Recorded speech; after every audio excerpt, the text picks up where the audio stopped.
Siemanko, witam wszystkich fanów symulatorów kolejowych na kanale Rio Let's Plays. Dzisiaj w SimRailu pokażę wam kolejny ciekawy scenariusz, jaki znalazłem w warsztacie Steama. Tym razem lokomotywa Trax 2, seria E186. Jak na razie jesteśmy luzem, jak widać, nic nie mamy podpiętego, a to tylko dlatego, że nasz skład musimy najpierw odebrać. Zobaczmy, co tutaj mamy w środku. Lokomotywa jest już w większości przygotowana. Kierunek jazdy do przodu. W zasadzie mógłbym już zwolnić hamulec. Zobaczmy, co dyżurny tutaj mówi, co nam skrypt podpowiada.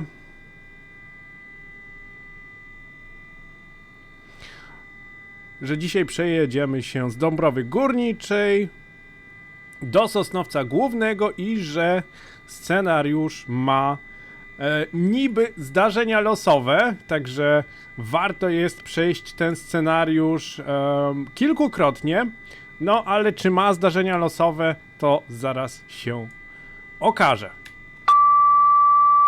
Au. Ten dźwięk był trochę był za głośno, ale okej. Dobra, pociąg 174080 zgłasza się do Łaby. Stoję przed sygnałem TM413 i jestem gotowy do odjazdu. Okej. Zezwolenie na manewry. Co za tym idzie? Już zaczniemy tutaj luzować hamulec, maksymalna prędkość 25 km na godzinę i pomału jedziemy po nasz skład. A jeszcze hamulec nie wyluzował, ta strzałka tutaj musi opaść na 0, dopiero wtedy mogę zadać moc, dopiero wtedy będę mógł ruszyć. Także jeszcze troszeczkę musimy poczekać. Chociaż nie wiem, dlaczego tak długo luzuje, skoro jesteśmy luzem. Bym powiedział, że długość luzowania składu jest zależna od jego długości, no ale powiedzmy, że mogę się nie znać na wszystkim. Okej. Zadajemy moc i pomału jedziemy do przodu.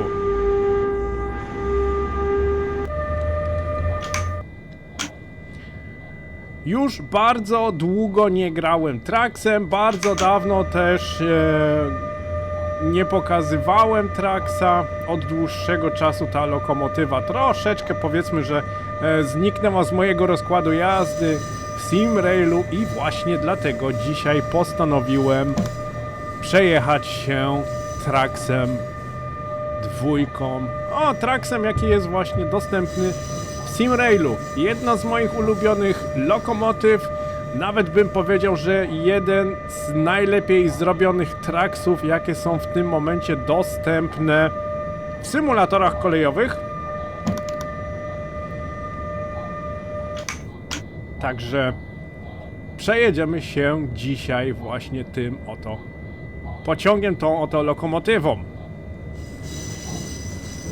Z tymi zdarzeniami losowymi to mi się wydaje, że to nie będą jakieś awarie na torowisku po drodze, tylko składy, które nas mijają, będą po prostu losowe. Tak mi się zdaje. Ja wprawdzie częściowo jechałem ten scenariusz, bo chciałem sprawdzić, czy aby na pewno działa.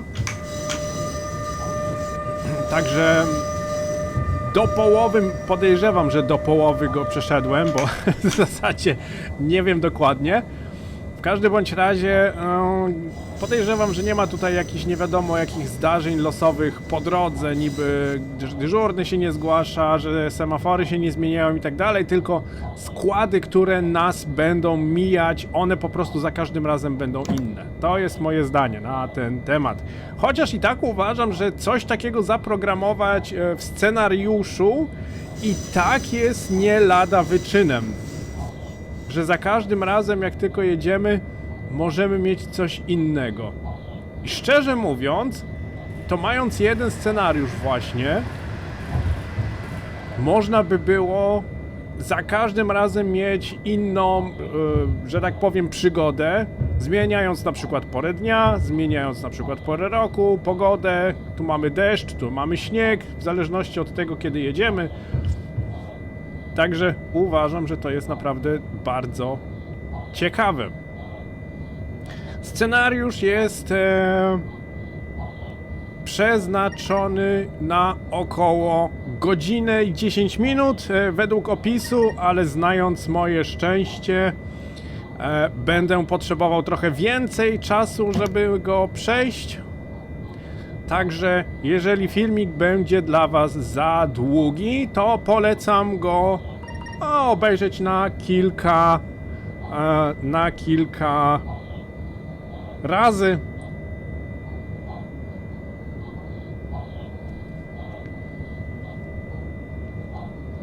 Wykorzystując właśnie to, że to jest filmik na YouTubie, można go zawsze zatrzymać i za jakiś czas po prostu do niego wrócić. Sam osobiście tak robię, jak oglądam jakieś bardzo długie odcinki z jakichś bardzo długich przejazdów i to samo właśnie polecam Wam. Jak na razie powiedzmy, że nie mamy jakichś zawrotnych prędkości. 25 km na godzinę. Typowa prędkość. Bo mam światła tutaj skonfigurowane na manewry. Okej, o tym już zapomniałem. Że w Polsce faktycznie, przecież w Polsce się światła manewrowe troszeczkę inaczej konfiguruje. W Polsce jeździ się podczas manewrów z włączonym światłem tam, gdzie siedzi maszynista, a znowu w Niemczech jest tak, że pojazdy, które wykonują manewry, mają włączone 3 światła z przodu i 3 światła z tyłu. To jest tak troszeczkę inaczej zrobione. Hamowanie albo coś. Za to elektrodynamiczny jest bardzo mocny.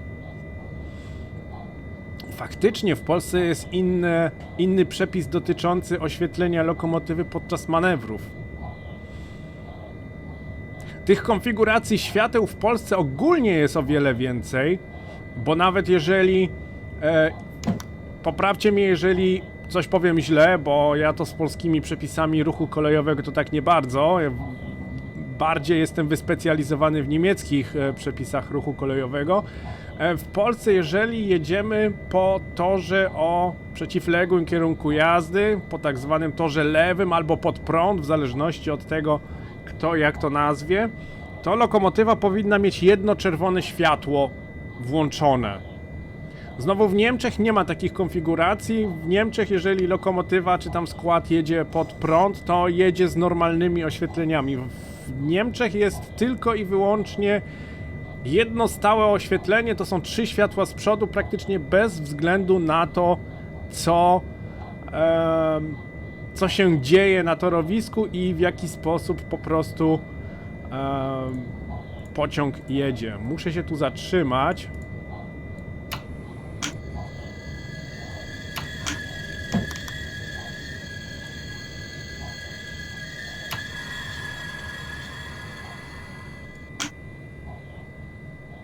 Zapewne mamy się tu zatrzymać i zgłosić do dyżurnego ruchu, żeby nam podał wjazd na tor zajęty.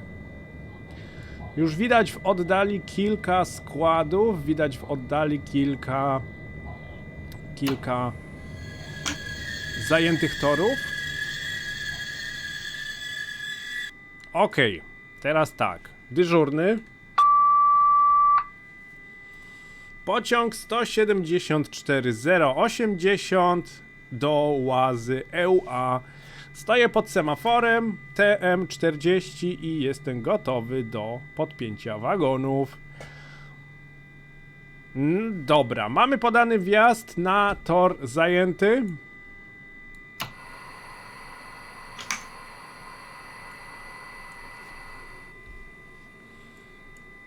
Spróbuję to myszką ogarnąć ze względu na to, że Traxa myszką się troszeczkę łatwiej prowadzi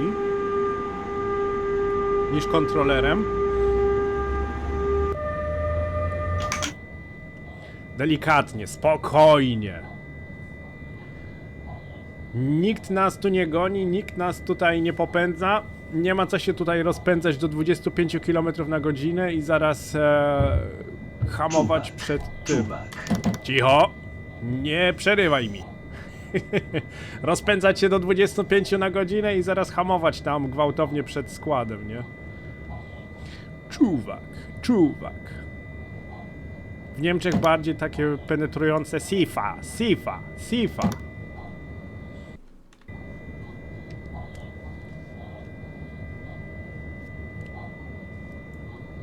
Zaraz zobaczymy, który pociąg będzie dla nas. Są 3 do wyboru.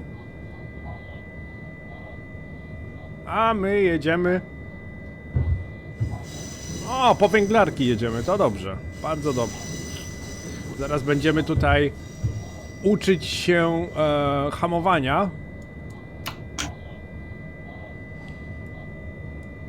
Tu nie ma niestety jak w Train Sim World, że pociąg stoi 2 metry przed składem i można podpiąć się wagony. Tutaj trzeba się naprawdę zderzak w zderzak zatrzymać.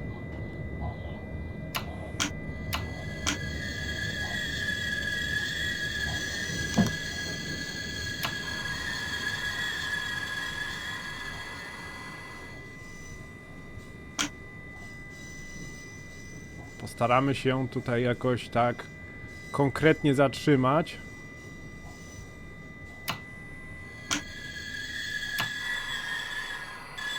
Chyba byłoby najlepiej byłoby właśnie się zatrzymać i delikatnie podjechać.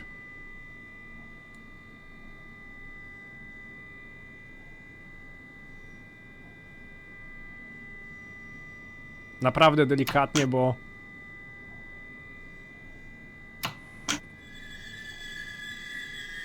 pociągi lubią się odbić od zderzaków. Zrzućmy okiem, jak daleko stoję. O, bardzo daleko.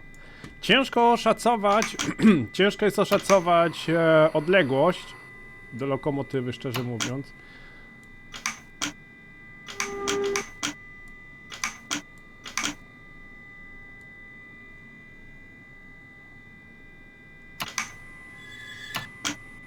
Dobra. Trochę się odbiłem. Ciekawe, czy tu jest tak jak w Train Sim World, że pomimo zaciągniętego... trochę za mocno mam ten... Pomimo zaciągniętego hamulca mogę troszeczkę tutaj właśnie... O, mogę. Ale też się odbiłem. No Trax nie jest łatwą lokomotywą ze względu na tą jego tutaj bardzo specyficzną przepustnicę. Dobra, miejmy nadzieję, że będę mógł podpiąć wagony.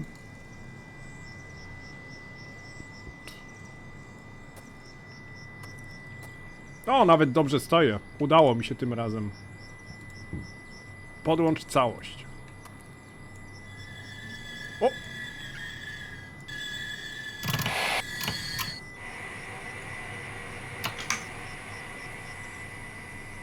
Zaczęło mnie ściągać. Dobrze, że można szybko do kabiny wrócić. Okej, ale nie ma to tamto. Muszę tutaj... Utrzymanie siły hamowania, neutralny. Teraz kabina nieaktywna. Światła. Tutaj drzwi zamknij, bo przechodzimy do drugiej kabiny tu przez maszynownię. Okej, teraz tak, z tej strony 3 światła z przodu normalne. SHP. Aktywacja kabiny, siadamy. Kierunek jazdy do przodu, zaczynamy luzować. Zakłócenie. Zakłócenie. Zakłócenie. Zakłócenie.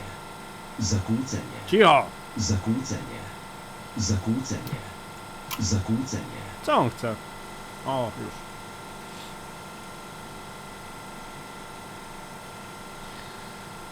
Dobra, my tutaj popełniamy przewód hamulcowy. Zgłaszamy się. Zgłaszamy się do próby hamulca, okej. Trochę dziwnie czytać po angielsku tutaj po angielsku napisy na czacie tutaj w Simrailu, człowiek się już jednak przyzwyczaił, że to jest polska gra i ma polski język, nie? Dobra, zaciągnąć hamowanie, zaciągnąć hamulec.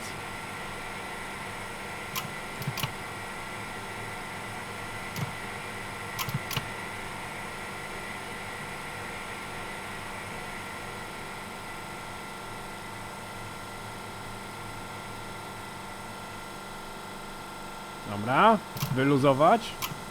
Uproszczona próba hamulca.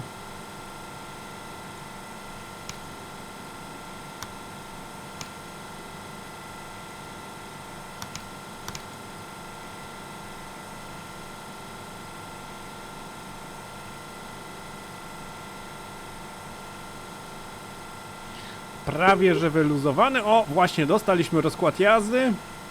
Co za tym idzie, musimy teraz się skontaktować z dyżurnym ruchu, żeby podał nam wyjazd. Jak widać, już jestem o 6 minut spóźniony, także dobrze się zapowiada.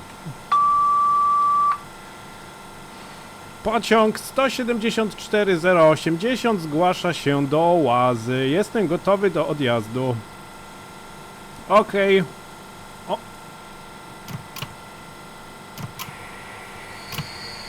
Gdzie ty mi tu uciekasz, kolego?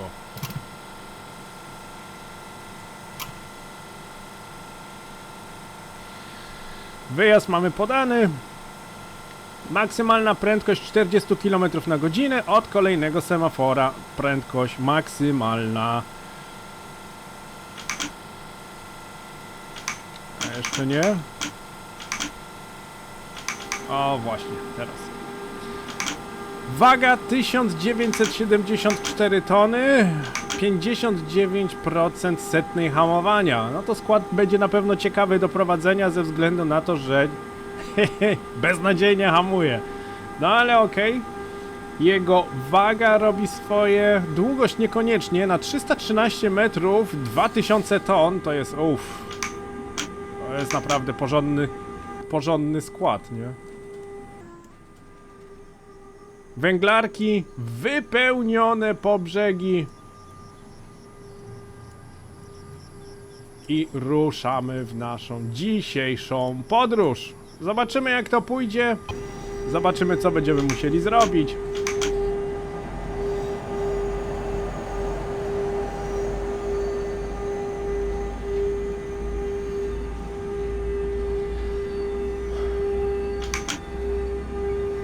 Mogę się jeszcze tutaj troszeczkę rozpędzić. 71% mocy.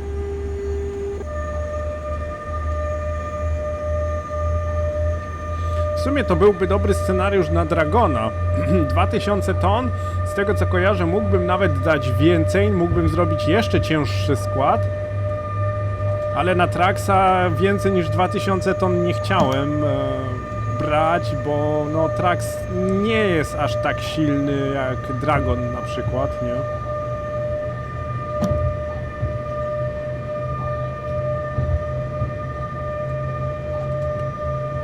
Będziemy przejeżdżać przez Łazy EUC, Dąbrowa Górnicza, Ząbkowice. No okej, zobaczymy. Ciekawa trasa, ciekawa droga. Nie kojarzę, żebym ją często jeździł. O, właśnie. Smoczysko stoi tutaj na torze bocznym. Z bykiem. Dwie naprawdę dobre lokomotywy towarowe.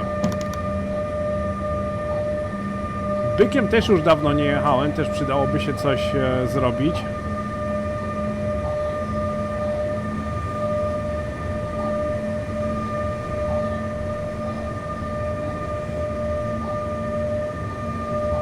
No ale zobaczymy. Na razie dzisiaj Trax, na razie mamy tutaj lokomotywę S186. Kolejny semafor na stój. No dobra, niech im będzie.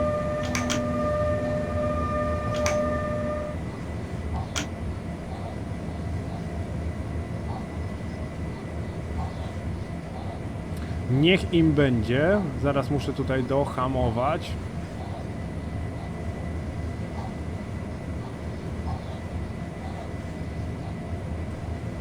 Chyba że dyżurny zmieni semafor na zielone, chyba że poda mi przejazd.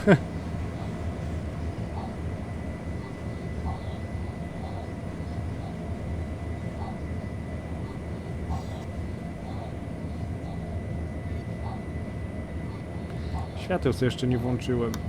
A, włączymy sobie długie. W zasadzie jest dzień, ale mimo to. I mamy podany. To dobrze.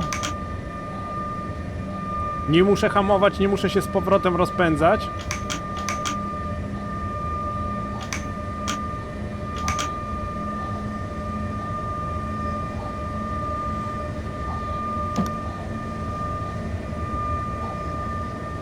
Przy tak ciężkim składzie 59% setnej hamowania mogę tutaj jechać 100. Interesujące. Bardziej bym liczył na to, że mogę przy takim obciążeniu jechać 80. Pogoda się fajnie zmienia. 3 minuty spóźnienia, jeszcze nie jest aż taka tragedia.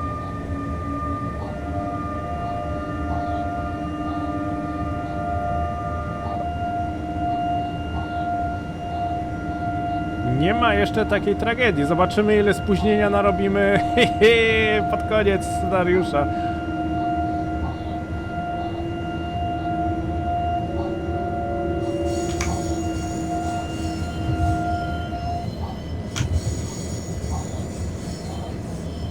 Fajnie buja na tych rozjazdach. To jest to. Stukot kół, bujanie na rozjazdach, słychać jak obręcz o szynę ociera, klimaty kolejowe, jakby nie patrzeć, że na fakt, że tak powiem, na najwyższym poziomie. Szczerze, to w żadnej innej grze nie ma tego. Bynajmniej z tych dostępnych, które ja gram.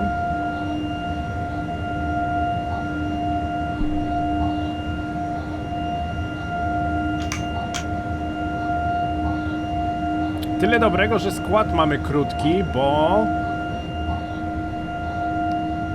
nie musimy czekać nie wiadomo jak długo, żeby wyjechać całym składem za ograniczenia prędkości, tu gdzieś za rozjazdy. Od tego semafora maksymalna prędkość dozwolona. SHP. Niby do 100 możemy się rozpędzić, no zobaczymy, czy damy radę.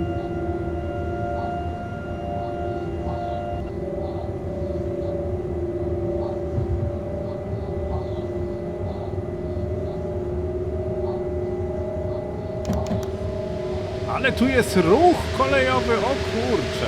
Pociąg za pociągiem. Uwielbiam takie scenariusze, gdzie naprawdę jest bardzo duży ruch kolejowy. Wtedy jakoś się tak człowiek nie nudzi podczas przejazdu.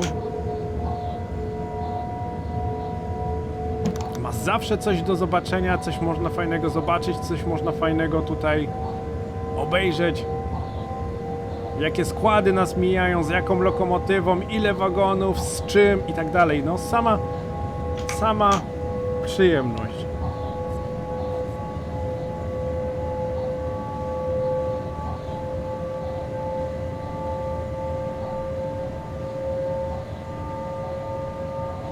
No, z tym rozpędzaniem to trochę tak może być problematycznie.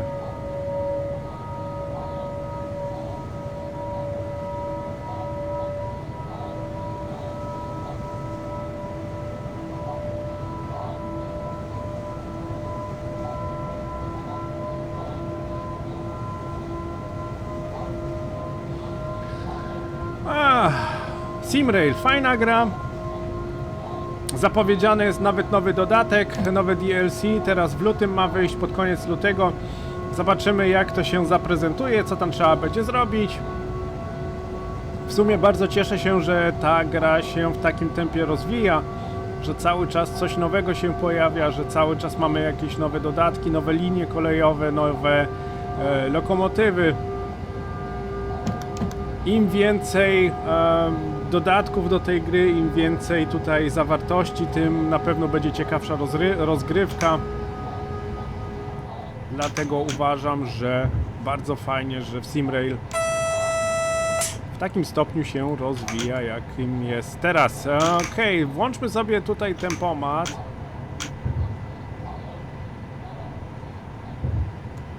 Okej.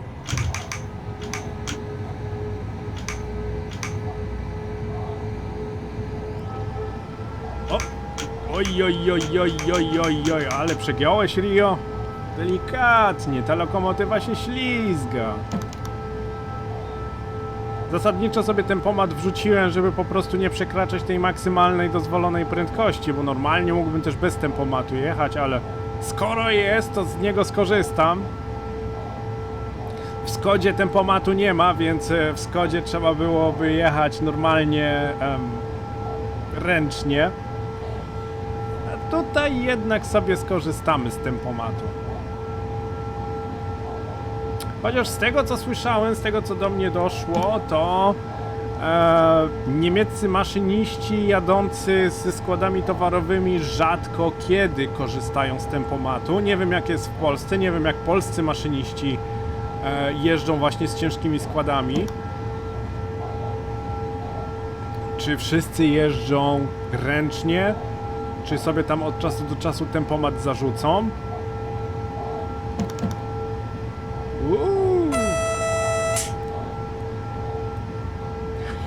To fajnie wygląda.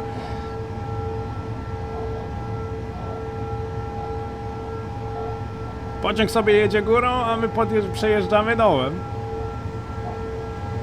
Fajny scenariusz. Ktoś naprawdę włożył w niego kupę roboty. Zasadniczo to nie jest jeden jedyny scenariusz, jest to paczka 2 scenariuszy.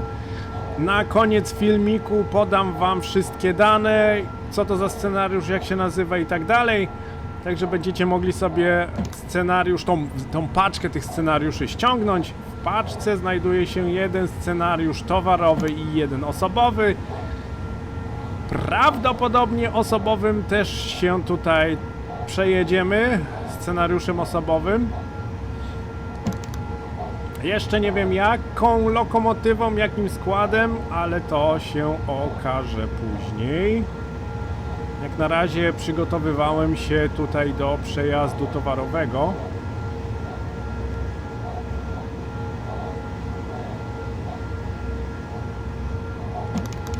Ostatnio wpadłem na pewną informację, bo cały czas zastanawiałem się, dlaczego jeżeli lokomotywa hamuje tutaj hamulcem elektrodynamicznym, czemu nie powstaje tutaj prąd w amperach? I też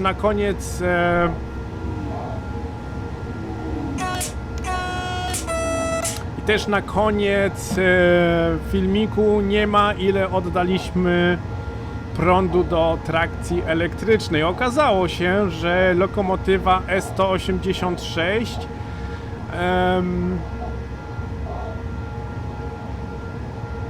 oddaje prąd z hamulca elektrodynamicznego, oddaje do trakcji elektrycznej tylko jeżeli jest podpięta do zasilania prądu przemiennego, tak jak w Niemczech. Ta lokomotywa w Niemczech, jeżeli by jeździła tutaj pod prądem przemiennym 15 000 V, to wtedy prąd z hamulca elektrodynamicznego przekierowywany byłby do trakcji elektrycznej. A tak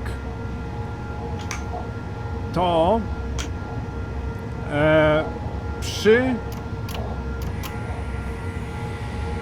przy napędzie, przy zasilaniu prądem stałym 3000 V prąd z hamulca elektrodynamicznego jest przekierowywany do oporników. Jest przetwarzany na ciepło i tym samym w ten sposób jest praktycznie, że tak powiem, usuwany z lokomotywy. Stąd właśnie Trax przestał tutaj oddawać prąd do trakcji elektrycznej.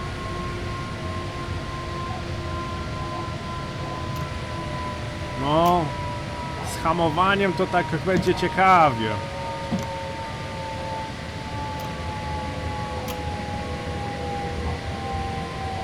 Muszę o tym pamiętać, ale ten skład ledwie co hamuje.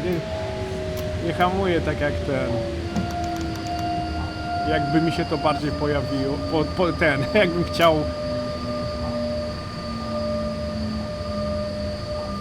Zanim teraz wyluzuję.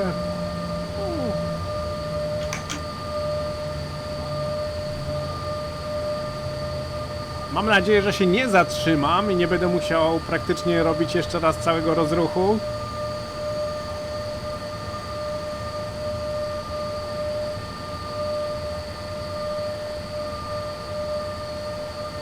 Muszę obserwować, żeby wyłączył się hamulec elektrodynamiczny, wtedy będę mógł zadać moc i rozpędzić się. No, za mocno przyhamowałem. Albo powiem inaczej, za późno. Może nie tyle co za mocno, co na 100% za późno. Dobra.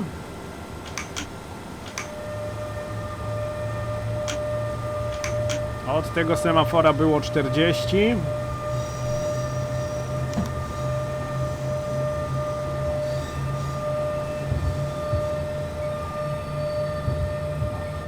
I tak też będziemy jechać. Także dla wszystkich, którzy dziwili się, dlaczego w tym momencie Trax nie oddaje prądu do trakcji elektrycznej, no przy polskim napięciu po prostu Trax nie oddaje prądu do trakcji, tylko po prostu ten prąd jest kierowany do oporników i w ten sposób jest zamieniany na energię cieplną i w ten sposób jest usuwany z lokomotywy. Ciekawe, że przy zasilaniu 3000 V prądu stałego, że prąd nie jest oddawany do trakcji. Interesujące, bo zawsze myślałem, że jeżeli lokomotywa ma możliwość zwrotu energii elektrycznej do trakcji, że właśnie to też zawsze robi, a tutaj jednak niespodzianka. Okej. Człowiek cały czas czegoś się uczy. Nawet na symulatorach kolejowych, na grze komputerowej.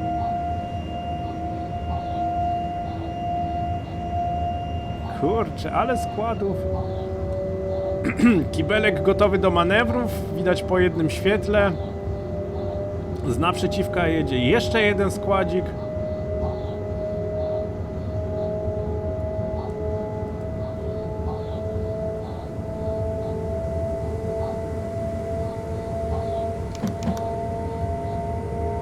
Bardzo fajnie zrobiony scenariusz. Jak dotąd naprawdę mi się podoba. 2 minuty opóźnienia. Walka z czasem. Ale 2 minuty jest i tak nieźle.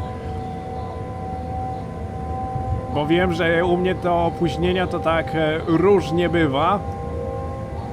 Najczęściej zdarzają się naprawdę bardzo duże. A lokomotywa się zaczyna ślizgać, trzeba moc zdjąć.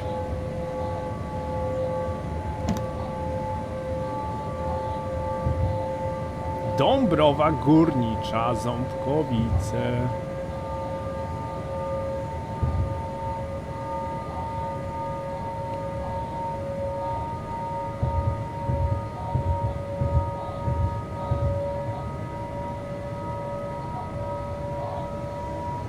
Siódemka. We wszystkich możliwych wariantach malowań.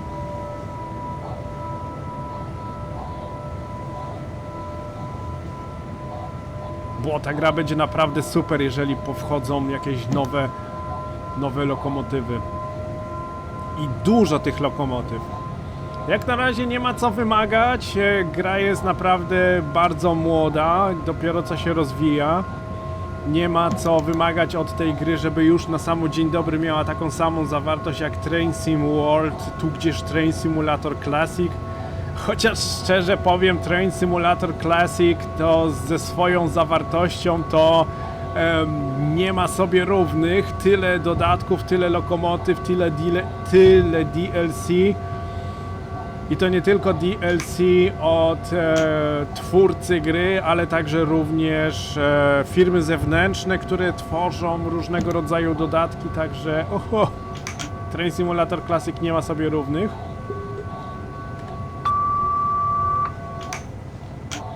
Okej, nie musiałem się kontaktować nie z maszynistą, tylko z tym, z dyżurnym ruchu.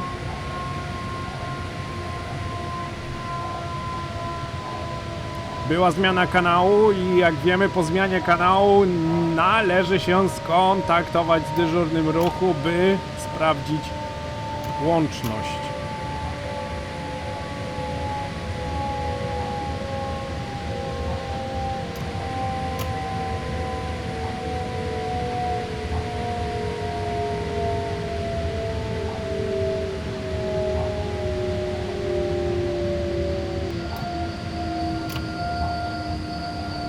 Chwila koncentracji, bo ta lokomotywa nie jest, wcale nie jest łatwa z takim ładunkiem. Przyznam, że lokomotywa tutaj 186 w Simrailu z dość ciężkim składem jest naprawdę wymagająca, jeżeli chodzi o jakąkolwiek jazdę.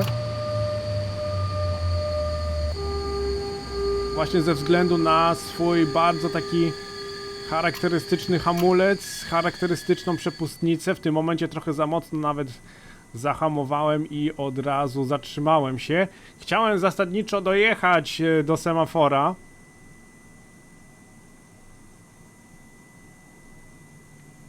No, ale co? Czerwone to czerwone. I tak musimy się zatrzymać. Zgłoszę się do dyżurnego. Nie muszę się zgłaszać. Okej, to bardzo fajne jest właśnie, że jeżeli nie jesteśmy pewni naszej akcji w scenariuszu, to można się właśnie zgłosić do dyżurnego i skrypt odpowie, żeby po prostu jechać zgodnie z zaleceniami, zgodnie z przepisami ruchu kolejowego.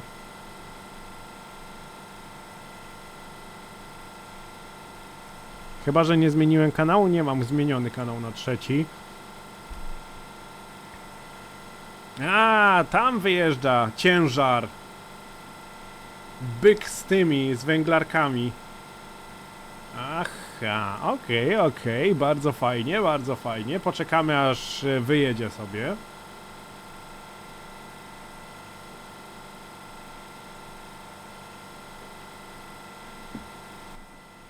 Przyznam, że ludzie mają naprawdę talent, nie? Bo ogólnie edytor scenariuszy, jaki jest w tej grze, nie należy do tych najłatwiejszych. A jednak ludzie potrafią stworzyć, że tak powiem, cuda w tej grze. Szkoda tylko, że maszynisty brakuje. A jak już wspomniałem, Polska jest na bardzo wysokim poziomie, jeżeli chodzi o technologię i w Polsce już jeżdżą te pociągi autonomiczne. Bezobsługowe. A to byłby numer.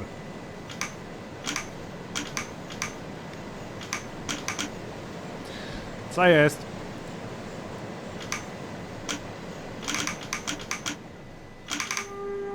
Ta przepustnica tutaj, nie? To z jednej strony fajnie, że coś takiego jest, cała mechanika prowadzenia tej lokomotywy, ale z drugiej strony uważam, że jest troszeczkę upierdliwa ta przepustnica.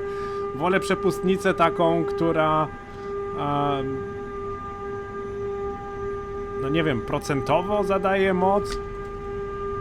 Czyli masz skalę, nie, od 0 do 100% i w zależności od tego, ile procent zadamy tutaj położenie przepustnicy, wtedy tyle procent dostaje lokomotywa dostaje mocy.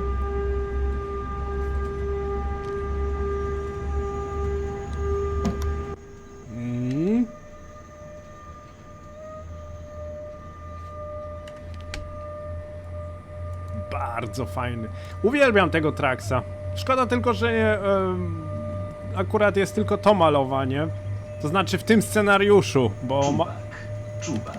malowań jest już kilka. Ale mimo to...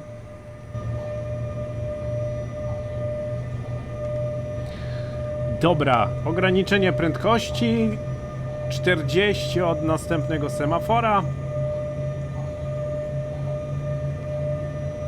Chyba że to będzie 40 od znaku.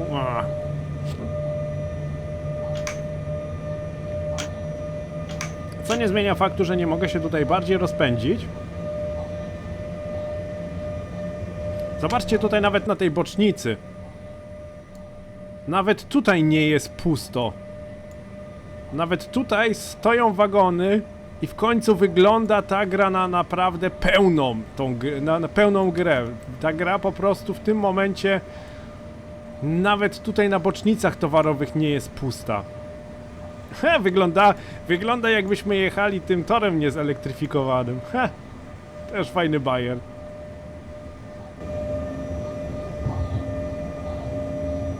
Okej, teraz tutaj w prawo.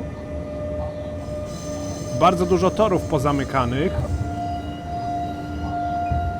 Zastanawia mnie, czy ze względu na to, że nie są potrzebne, czy po prostu są zepsute. A tutaj coś się zapadło i je naprawiają, chłopaki. Ale się torowisko zapadło, ja nie mogę. Okej, to może wyjaśnić, dlaczego jest tyle dlaczego tyle torowisk jest tu pozamykanych. Zmiana kanału na R4. Tak jest, mamy. Spróbujemy. Nie musimy, możemy jechać dalej. To zgłaszanie się do dyżurnego ruchu po zmianie kanału, to też jest taki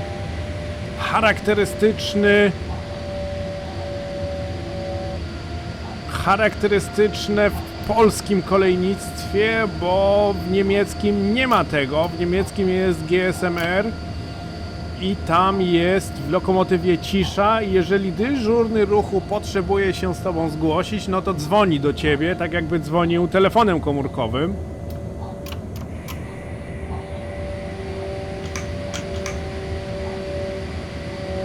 Ja cię tu na dynamiczny ustawię, bo widzę, że... Opsa, nie w tą stronę. nie ten guzik, nie w tą stronę.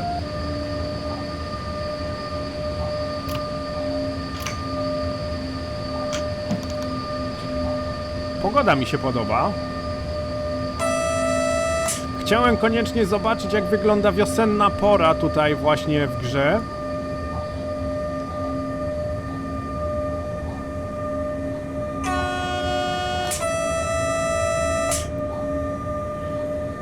I przyznam, że całkiem fajnie to wygląda. Od kiedy poprawili ten silnik graficzny tutaj i zmienili troszeczkę te tekstury, to ta gra naprawdę bardzo wyładniała.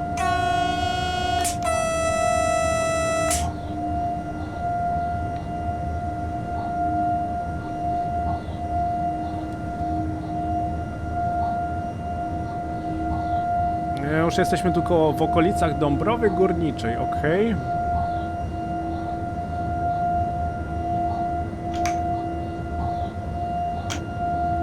Zobaczymy, czy lokomotywa wytrzyma tyle dynamicznego. 2000 ton jest trochę na haku.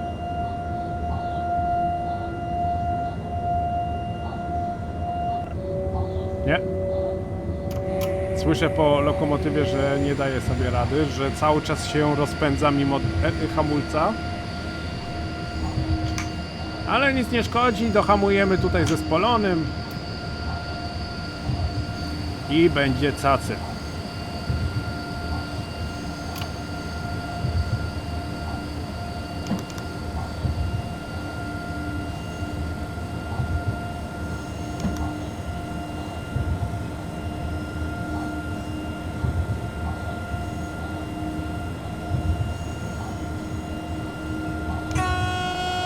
Od tego semafora 40, od następnego stój. Wjazd podany bez wyjazdu.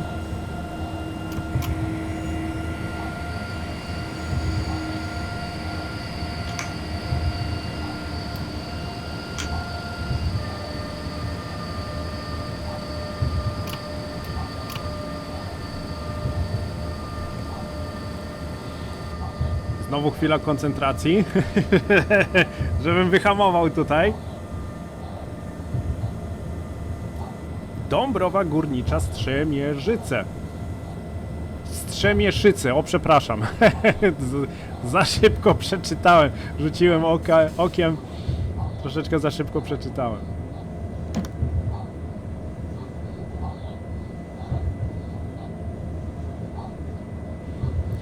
Niby od tego miejsca 70, ale to nas nie dotyczy. My mamy tutaj 40. Kolejny semafor na stój. Zaraz zobaczymy, co będziemy musieli tutaj zrobić.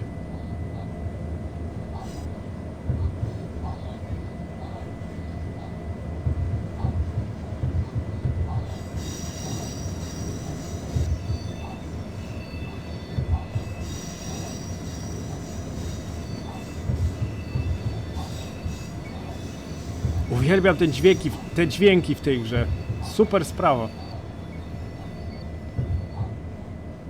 Trax ma jedno z najlepszych dźwięków. Obojętnie, czy to jest obręcz o szynę, czy to jest stukot kół, czy to jest w ogóle ogólne brzmienie lokomotywy. Moim zdaniem Trax jest naprawdę jednym z lepszych jedną z lepszych lokomotyw, jaka była stworzona. Chociaż Skoda też wcale nie jest gorsza.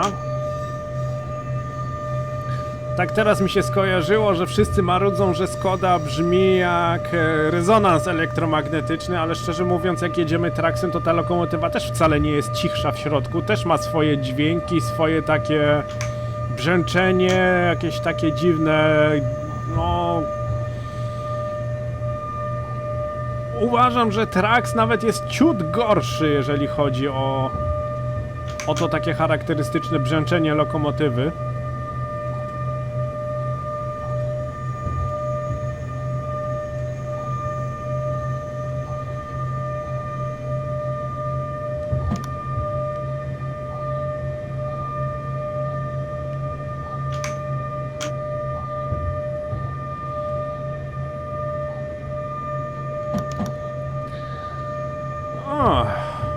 Co zrobiłby prawdziwy maszynista? Czy dzwonił? Czy trąbiłby przy tych znakach, wiedząc, że kolejny jest na stój? Czy raczej nie trąbiłby?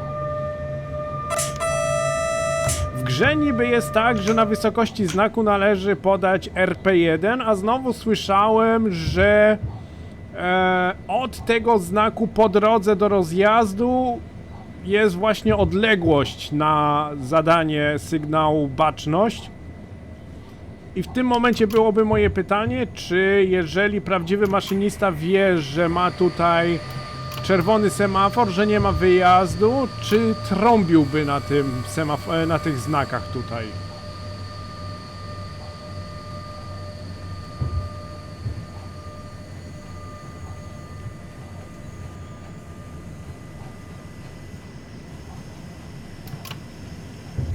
Dobra, tu się zatrzymujemy. Bo w sumie jakby nie patrzeć, tutaj mamy znak zatrzymania się pociągu. Co w sumie ma w sumie sens, bo tutaj jest przejście. I nie chcemy tutaj w jakiś sposób tutaj tego przejścia zablokować. Dobra, zatrzymaliśmy się. Zgłaszamy się do dyżurnego, żebyśmy mogli wykonać manewry. A może byśmy tak skład odpięli, też byłoby dobre. Dobra, wyłazimy.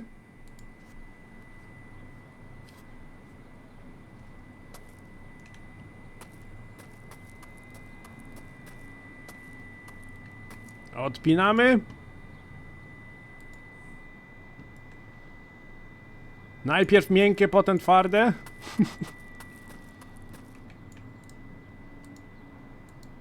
Nie zamykaj drzwi, wejdź. To z tym klikaniem to też jeszcze takie jest dość nietypowe w tej grze. Okej. Siadaj. No nie mów, że nie mogę siąść. To zrobimy inaczej. O tak zrobimy. Dobra. Mamy już zezwolenie na manewry. Zasadniczo możemy jechać.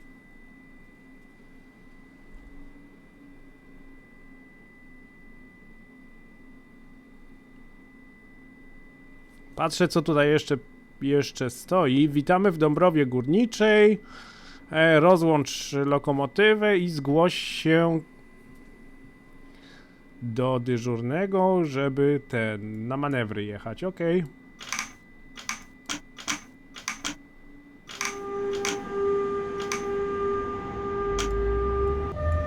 Wow, wow, wow, wow, wow. Wow, wow, wow, wow, wow.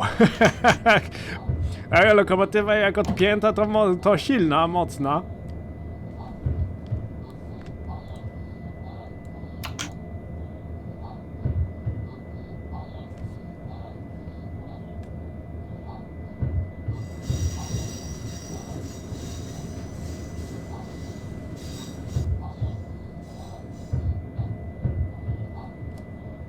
Patrzymy, gdzie tutaj wjechać. A, Dead End Track. Na żeberko nas tutaj będą manewrować. Co oznacza, że tu w prawo i tu trzeba uważać, bo już widzę, że jest znak brak trakcji elektrycznej.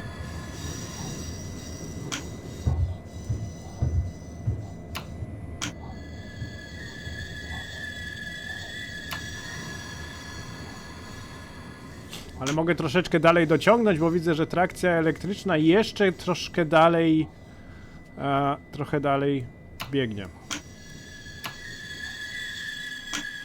Ok, utrzymanie siły hamowania, neutralny, przepustnica na 0, tempomat wyłączony, wyluzowana.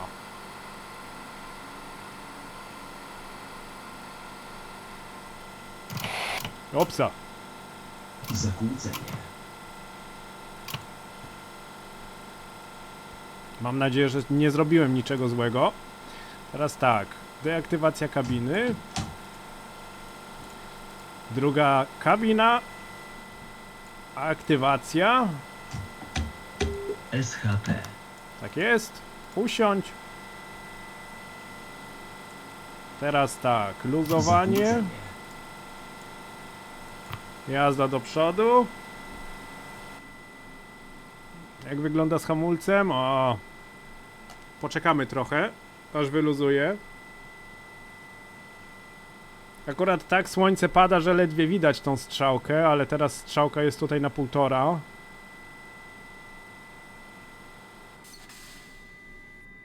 Na 1. No dobra.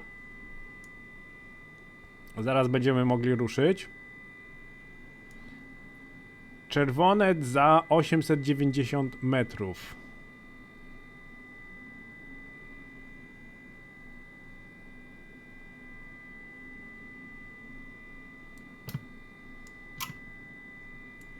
No, prawie na 0. O, właśnie, już zaczęliśmy się nawet toczyć. -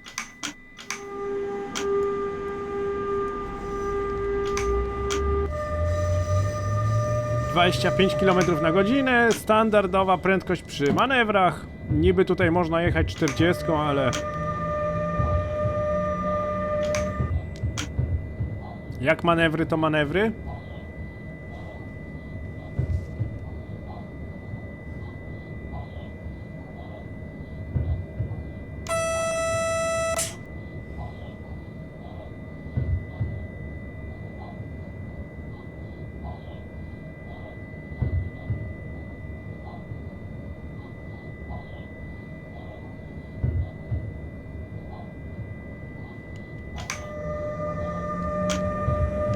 Oj, oj, oj, oj, oj. Spokojnie. Delikatnie. Delikatnie z tą mocą. Jak już wspomniałem, lokomotywa jak pusta, to to znaczy nie jak pusta, jak luzem, to silna.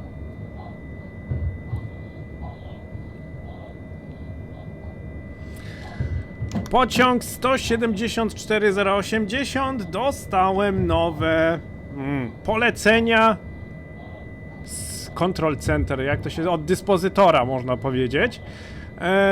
Zabierzemy z toru pierwszego do Sosnowca Głównego.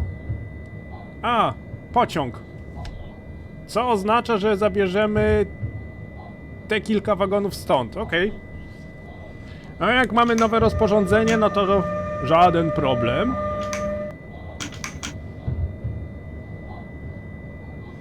Mamy wjechać na tor pierwszy, zadzwonić do... Tu jest niby mechanik, ale to w Polsce jakoś inaczej się nazywa. Jak się nazywa osoba, która sprawdza hamulce? Zapomniałem nazwy, ale numer. Mniejsza z tym. W każdym razie mamy wjechać na tor pierwszy, podpiąć... A! Pamiętam, ja tu jeszcze jechałem. Tutaj nie ma punktu zatrzymania na tej stacji. Pamiętam o tym, że tutaj się pojawiło coś takiego. Że te punkty zatrzymania nie są tutaj ważne. Że ten komunikat, który się teraz pojawił, on nie powinien się pojawić. No ale scenariusz i tak uważam bardzo fajny.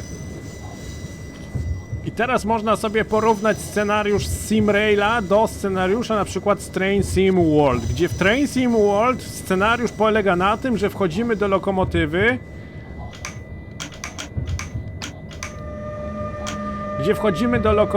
lokomotywa jest już uruchomiona i praktycznie nic innego nie robimy, tylko zadajemy kierunek jazdy i moc. I jedziemy wtedy dalej. A tutaj jakieś manewry, tu pociąg odpiąć, tu pociąg przypiąć, tutaj musimy się zatrzymać, tu musimy się skontaktować z dyżurnym, tutaj dostaliśmy nowe rozporządzenie, niby mieliśmy tutaj skończyć naszą rozgrywkę, a tutaj jeszcze jedziemy jeszcze z innym pociągiem. Ja się już tutaj zacznę zatrzymywać ze względu na to, że to czerwone to nie jest do semafora, tylko to jest do tego znaku tutaj. Ten znak taki półokrągły to jest znak zatrzymania pociągu, zatrzymanie lokomotywy przy manewrach i to czerwone dotyczy właśnie tego znaku tutaj. Też bardzo fajnie zrobione. Dobra, zmieniamy kierunek jazdy. Utrzymaj siłę hamowania. Tutaj jest na neutralny. Przepustnica na 0. Tempomat wyłączony. Deaktywujemy kabinę. I idziemy na drugą stronę. Zaraz będziemy się znowu męczyć z podpinaniem... SHP. Z podpinaniem wagonów. Teraz tak. Zakłócenie. Luzujemy tu. Kierunek jazdy do przodu. Czekamy, aż lokomotywa wyluzuje. Ile ciekawsze są właśnie scenariusze tutaj w SimRailu niż scenariusze w Train Sim World. Ale to też jest możliwe dlatego, że w Train Sim World nikt nie korzysta z edytora scenariuszy bazującym na silniku Unreal Engine, bo w SimRailu są dwa rodzaje edytorów scenariuszy. Ten taki prostszy, najprościejszy, który jest w grze i dodatkowo można widzę, że mnie ściąga i dodatkowo można sobie ściągnąć na Epic Store kreator scenariuszy właśnie na bazie Unreal Engine. Podejrzewam, że z niego nikt nie korzysta, dlatego te scenariusze też takie są bezduszne. Ale nie ma to tamto. Jedziemy dalej. 25 km na godzinę. Maksymalna prędkość.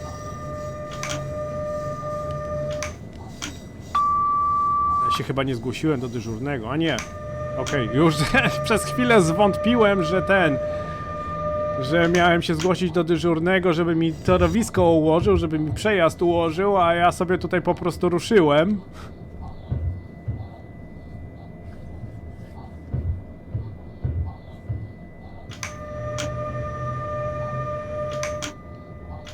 Pociąg czeka, aż przejedziemy.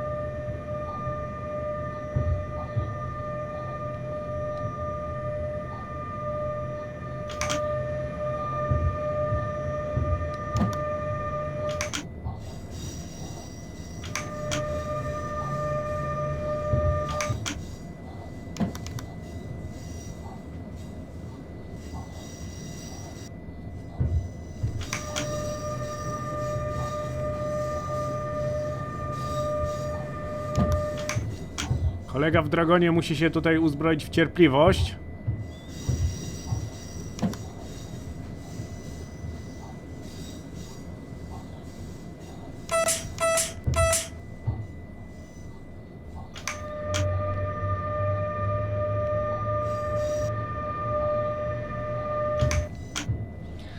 Okej, przejdźmy tutaj na hamulec lokomotywy, na hamulec pomocniczy.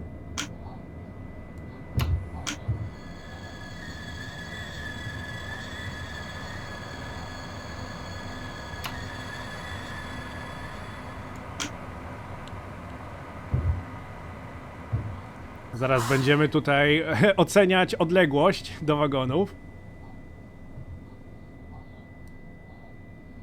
Nie, nie ten hamulec.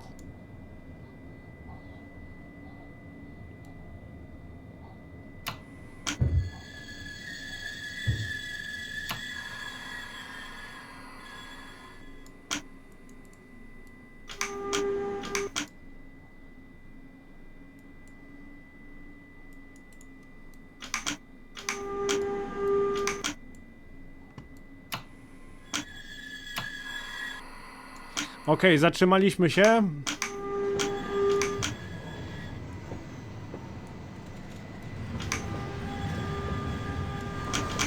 Wow, to było naprawdę za szybko.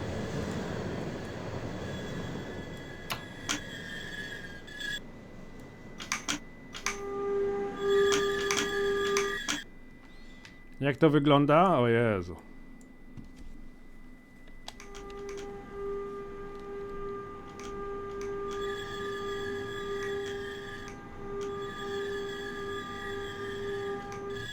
Jeszcze kawałek. Dawaj, dawaj, dawaj, dawaj, dawaj, dawaj, dawaj, dawaj. O, teraz. Podoba mi się to. Nie wiem, czy to jest prawidłowo to, co w tym momencie zrobiłem, ale powiedzmy, że ja jestem zadowolony. Wychodzimy z lokomotywy.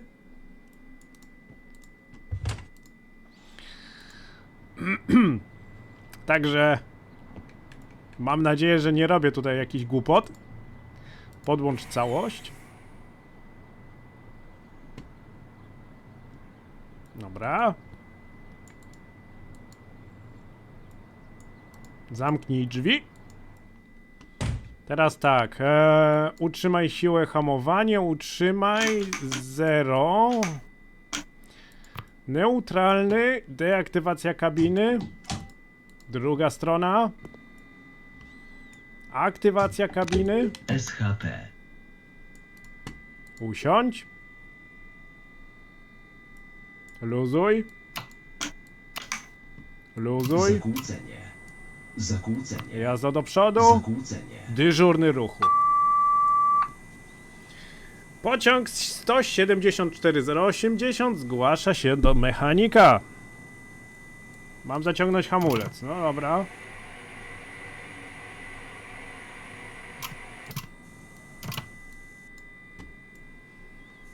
Uproszczona próba hamowania.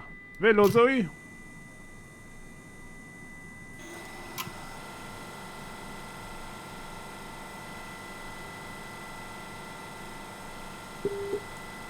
Mamy kolejny rozkład jazdy. Numer pociągu został ten sam, tyle tylko, że mamy dojechać do Sosnowca Głównego. Ok. Muszę się zgłosić jeszcze raz do dyżurnego. Pociąg 174 oś 080. Gotowy do odjazdu. Okej, torowisko zostało podane, to znaczy ten ułożony wyjazd został podany.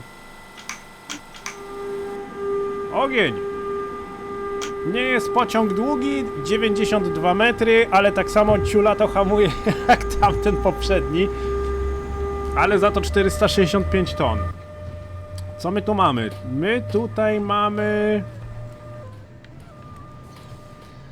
podkłady kolejowe i będzie tutaj na pewno jakaś podsypka, na pewno tutaj będą te kamienie, tłuczeń tutaj będzie w tym wagonie. Świetna sprawa, podkłady kolejowe.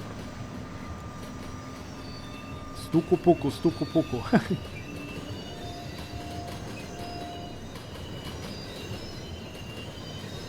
Mógłbym cały dzień tego słuchać. Ale wróćmy jednak do kabiny, muszę coś widzieć.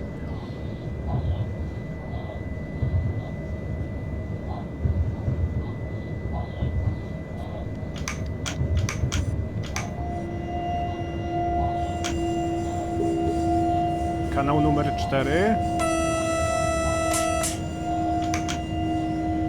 Od tego miejsca 100 km na godzinę.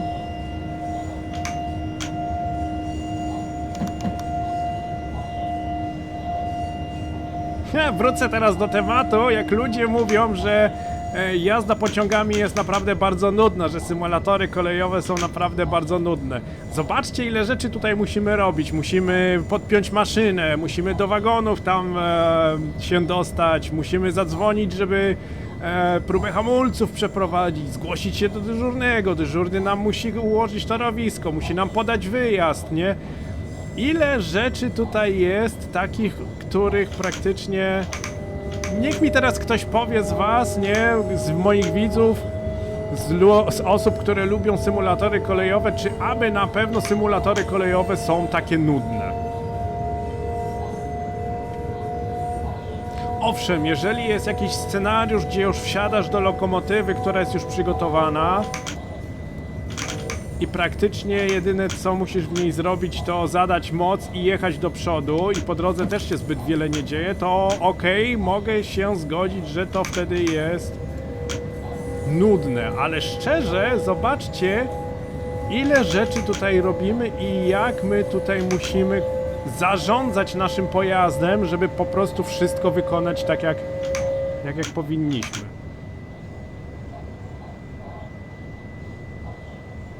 Nie rozpędzam się, bo widzę, że mam czerwone przed sobą. Nie mam podanego wjazdu do Sosnowca Kazimierz.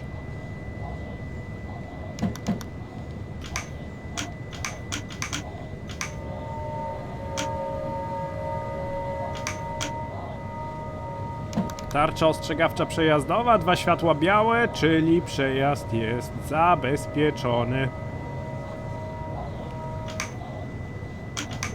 Teraz mamy tarczę ostrzegawczą, która świeci się na pomarańczowo, co oznacza kolejny semafor na stój. Zmienił się właśnie na zielony.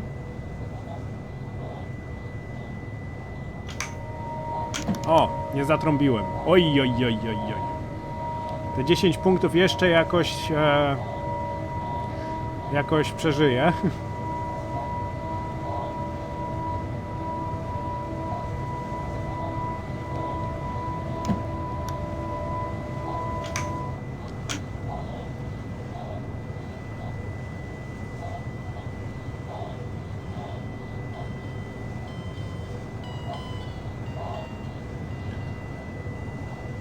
Dobra, co teraz pokazuje ten semafor? Znowu nie zatrąbiłem. Ach, nie koncentruję się tutaj na poboczu.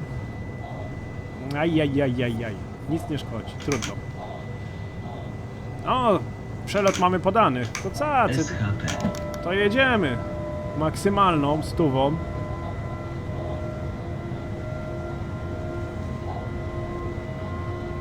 ...16 minut spóźnienia. O kurczę, ale teraz narobiłem.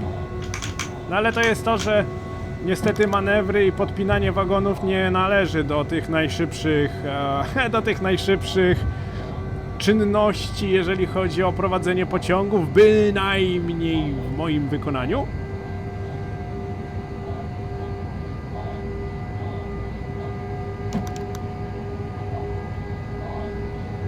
Także u mnie manewry nigdy nie były tym.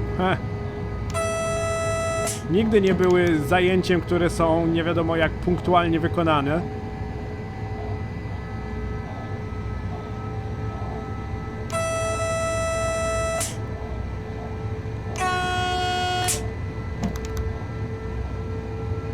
Ale dalej uważam super, jak jest tutaj bardzo dużo pociągów, tych takich KI, że tak powiem, tych sztucznych takich pociągów jest tutaj bardzo dużo naustawiane. Cały czas coś się dzieje, cały czas jest tutaj coś do zobaczenia.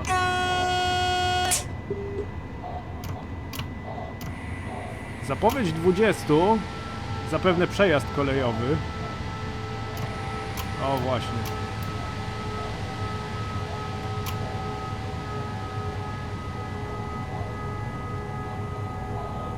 Wolałem trochę zwolnić, wolałem już zacząć hamować, żeby zaraz nie było jakiegoś cyrku.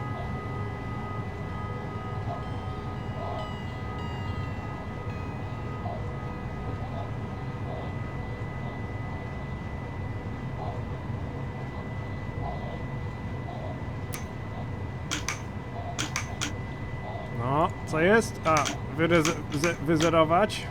A nie. Trzeba pamiętać, że w trakcie, jeżeli ustawimy sobie wajchę od hamulca zasadniczego na utrzymanie siły hamowania, to znowu przepustnica nie będzie działać. Dlatego trzeba pamiętać, żeby tutaj na wyluzowanie ustawić. Nie na luzowanie, tylko na pozycję jazda i dopiero wtedy będziemy mogli zadać moc. SHP.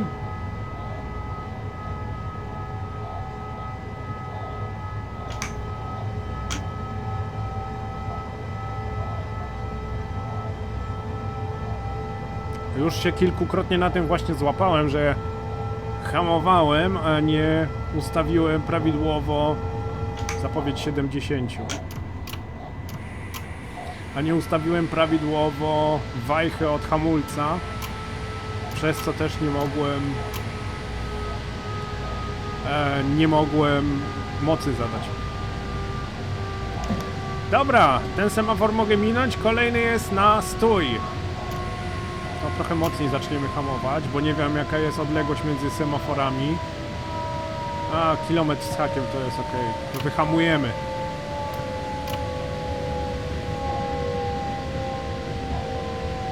Zapowiedź 30.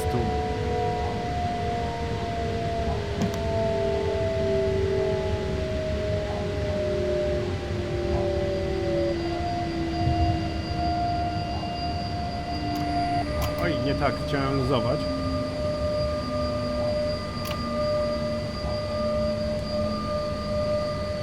Chciałem wyluzować.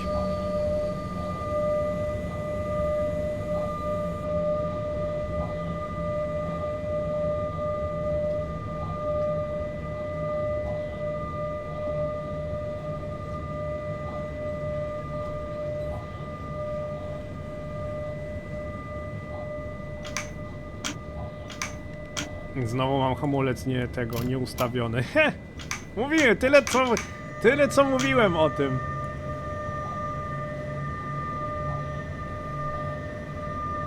Tyle co o tym właśnie mówiłem.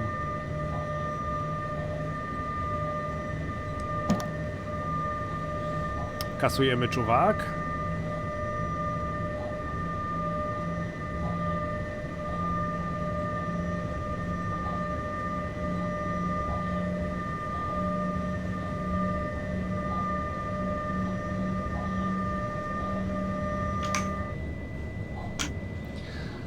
A, 30 na godzinę. Co my tu mamy? Od tego miejsca 30, na kolejnym znaku nie ma litery C, czyli musimy całym składem ten znak minąć. Okej, zasadniczo też nie jesteśmy bardzo długim składem.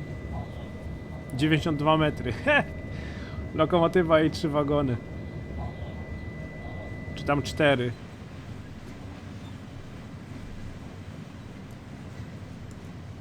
Raz, dwa, trzy, 4, okej.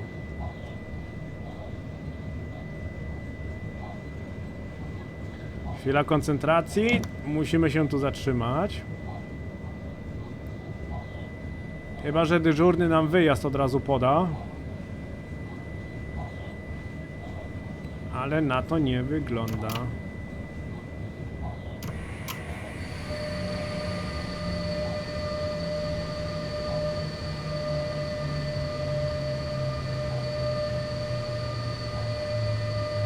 Tam jakiś pociąg jedzie i na pewno przez niego musimy się tu zatrzymać.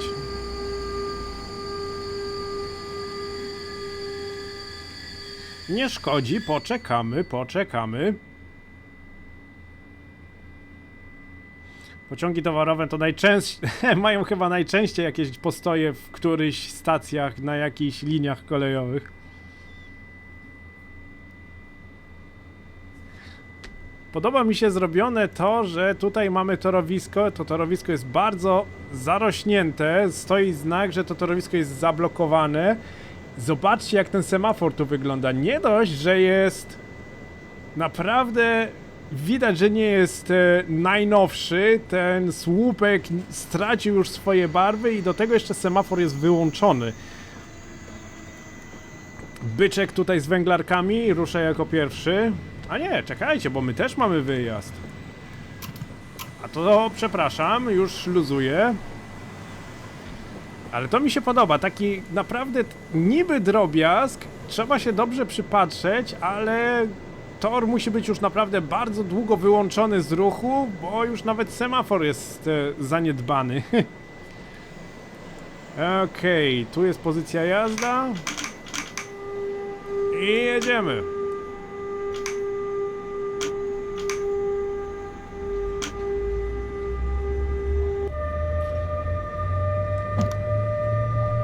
Możemy jechać nawet VMAX, jest tutaj 70. Ja ustawię tempomat na tą prędkość.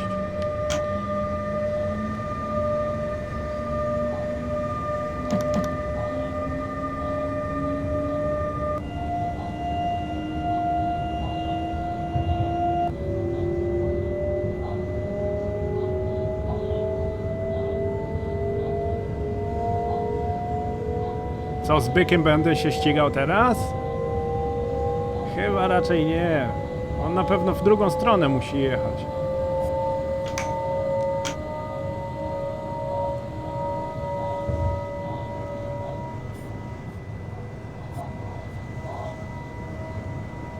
My mamy czerwone przed nami, ale jeszcze nie było tarczy ostrzegawczej do tego semafora.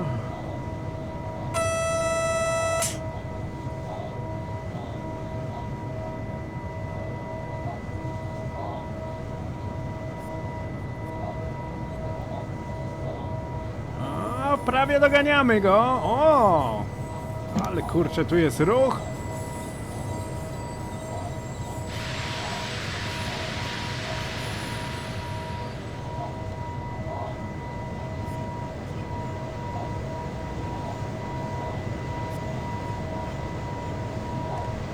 Zrobimy tak. O! Będziemy mogli się tu delektować cały czas tym widokiem. Zapowiedź 40, ok?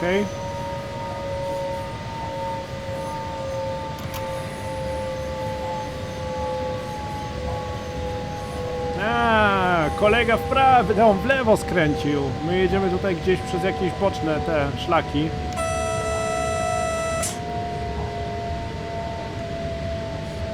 A miało być tak fajnie. Dobra. Mamy czerwone. Zapowiedź 60.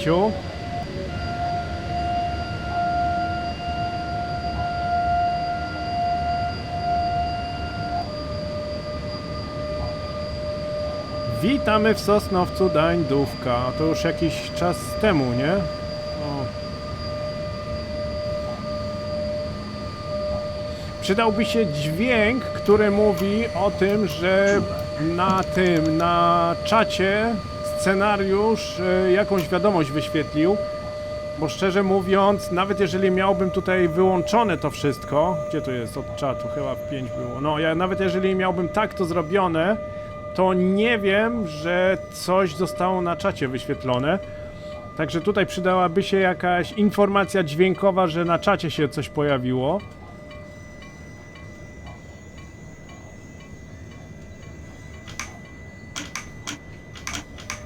Mamy wjazd podany z prędkością 40 km na godzinę. Chociaż podejrzewam, że to nie jest wjazd na stację, tylko po prostu może odstępowy.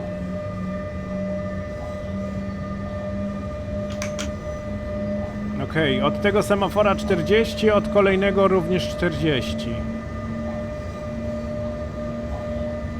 Żaden problem, ogarniemy to jeszcze. Jeszcze jesteśmy na tyle sprawni, żeby to, żeby to tutaj utrzymać.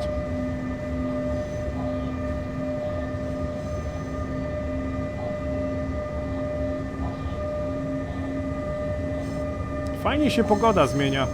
Jest w tym momencie lekko pochmurno, słońce zaszło za chmurki. Klimat mi się bardzo podoba.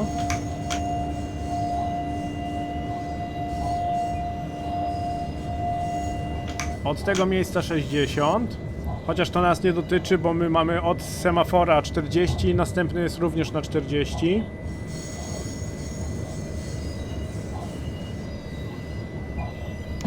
A, znowu słońce wyszło. Pogoda jest bardzo fajnie zrobiona w tej grze.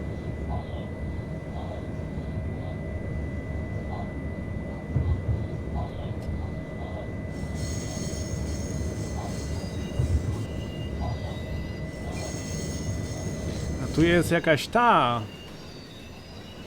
Tu jest... rozładowują kontenery tutaj. Okej.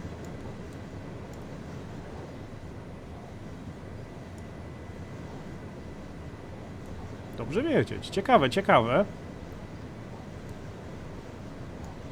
Tych rejonów Polski naprawdę nie znam. Chociaż zobaczę jak wyglądają w symulatorze kolejowym.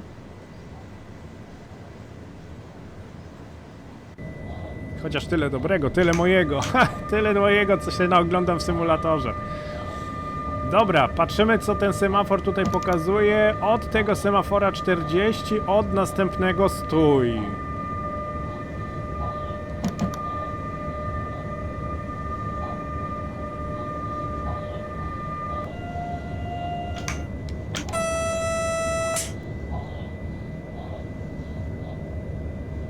Brak punktów za sygnał baczność.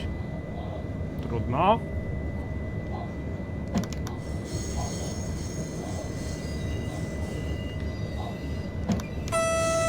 Wow, na czołówkę?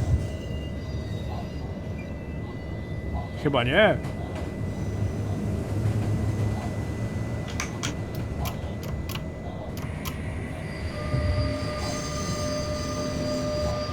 Tutaj jeździ tyle pociągów, że nie wiadomo na co się tutaj rozglądać, co tutaj obserwować.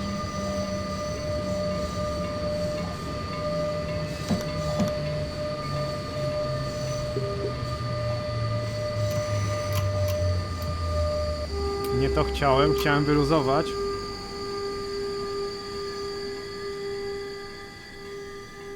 No mówi się trudno, podciągniemy zaraz pod semafor. Muszę poczekać tylko aż hamulec wyluzuje.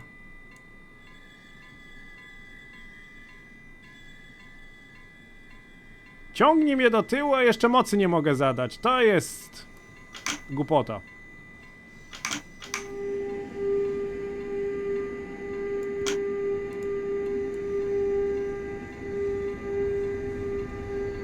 Ciągnęło mnie do tyłu, a mocy nie mogłem zadać. To... Ach, nic fajnego.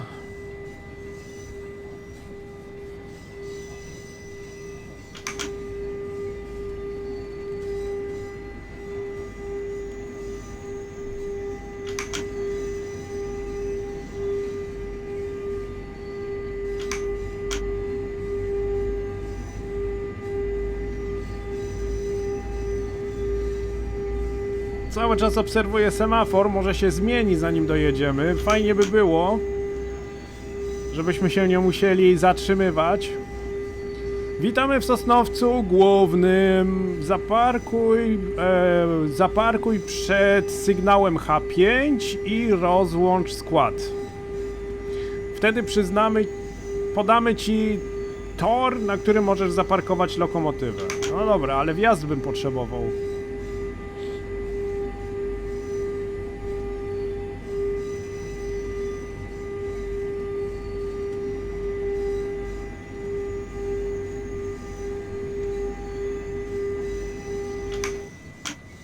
Halo, wjazd! Sosnowiec Główny. Założymy się, że jak się zatrzymam, to wjazd dostanę?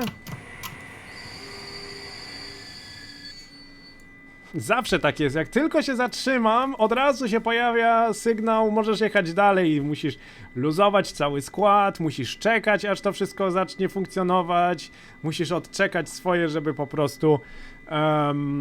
po prostu można było moc zadać.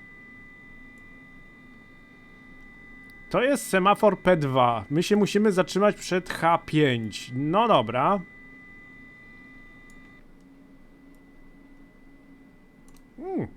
Ładna atmosfera.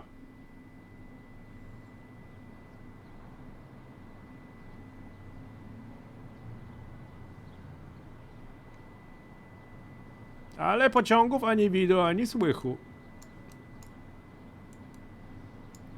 Spróbuję się tutaj tak trochę wychylić w stronę dworca głównego. Nie. Nic nie widać. Zgłosimy się. Nie muszę, ok. No dobra, to niestety musimy poczekać, aż wjazd się pojawi. Pantograf, wyłącznik szybki. Ach, wyłącznik szybki jest tutaj po tej stronie. Jestem przyzwyczajony, że wyłącznik szybki jest najczęściej po stronie tutaj. A znowu RP1 jest po tej stronie. Te włączniki są zamienione miejscami ogólnie. Piasecznica jest znowu na pulpicie gdzieś tu z przodu. Ale ja to porównuję bardziej do lokomotywy z serii BR185, typowego niemieckiego Traxa. Dlatego rozglądam się i patrzę, co tutaj jest. Ok, PZB. Jasne. Potwierdzenie, uwalnianie, rozkaz 40. Dzięki temu możemy przez czerwony semafor przejechać. Deaktywujący guzik deaktywujący magnes 2000 Hz. Mechanizm otwierania drzwi, to jest bardzo interesujące. Co my tu mamy jeszcze? Ogrzewanie przedniej szyby, spryskiwacz. Mamy brudną szybę? O, kilka czarnych plamek na niej jest. Ale tragedii nie ma, więc nie musimy tego tutaj robić. Dobra, to czekamy na wjazd. Siedzę tak tutaj, wpatruję się w ten semafor jakieś dobre 10 minut i jestem coraz bardziej przekonany, że mi się nie semafor, tylko scenariusz mi się zawiesił. Co u mnie nie jest wyjątkiem, bo nawet ostatnio jak pokazywałem scenariusz ze Steama, to też go nie ukończyłem, bo też mi się gdzieś po drodze zawiesił. Także chyba się pożegnam z wami z tego pułapu, bo podejrzewam, że zielonego już raczej nie dostanę. Ale nic nie szkodzi. Scenariusz możecie sobie ściągnąć ze Steama, z warsztatu Steama. Tak się on tutaj nazywa. Ja się z wami będę pomału żegnał. Dziękuję serdecznie za uwagę, dziękuję serdecznie za wspólnie spędzony czas. Jeżeli lubicie symulatory kolejowe, jeżeli lubicie takie filmiki, zostaw lajka i zasubskrybuj kanał, by nie przegapić pozostałych odcinków. No dzisiaj jak zwykle może nie tyle co jak zwykle, ale dzisiaj żegnamy się ze szlaku, bo już raczej wjazdu nie dostaniemy. Z tego co zauważyłem, to chyba musimy po prostu wjechać na stację, rozpiąć skład i odstawić lokomotywę, także dużo już nie przegapimy. A jeżeli jesteście ciekawi, jak zakończyć ten scenariusz, polecam ściągnąć całą paczkę tutaj i samemu przejść. No dobra, ja się z wami żegnam, dziękuję jeszcze raz za obejrzenie filmiku, trzymajcie się, do zobaczenia w kolejnym odcinku, cześć!